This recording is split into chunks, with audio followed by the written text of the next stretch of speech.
Let's label the nephron, which is the functional unit of the kidney. Now, this would probably only be a 2-mark question because they're unlikely to ask you to label every single part of the nephron. They're more likely to ask you to label 1 or 2 different parts of the nephron.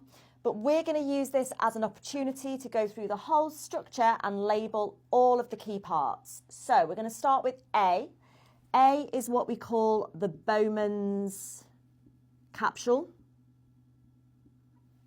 You can also call it the renal capsule, and either of those would be fine. So that's this kind of cup-shaped portion at the start of the nephron. B is our proximal convoluted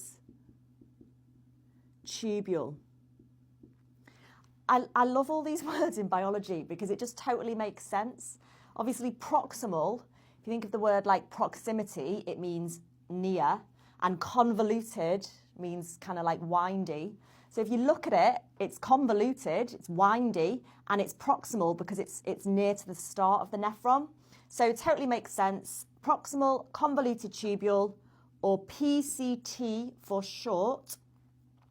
Here we've got the loop of Henle, okay, which goes down here. You can see I've actually drawn this side a little bit thicker because we've got the descending limb, which has thinner walls, permeable to water, and the ascending limb, which has thicker walls and is impermeable to water.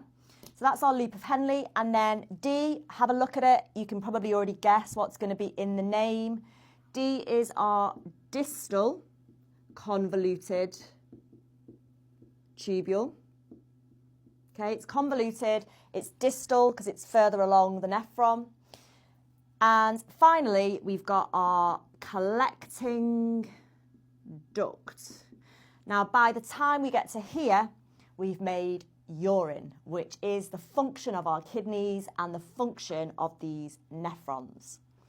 One more thing to just mention whilst we're looking at this diagram. They can ask you which part of the nephron are in the cortex and which parts of the nephron are in the medulla. Cortex just means the outer layer of the kidney. Medulla obviously just means middle of the kidney. I've drawn a dotted line on to show kind of the line between the cortex and the medulla. So we've got the Bowman's capsule, the PCT, and the DCT in the cortex, whereas the loop of Henle and the collecting duct extend down into the middle of the kidney, which is the medulla. I hope that's been useful. Follow me for more biology content like this.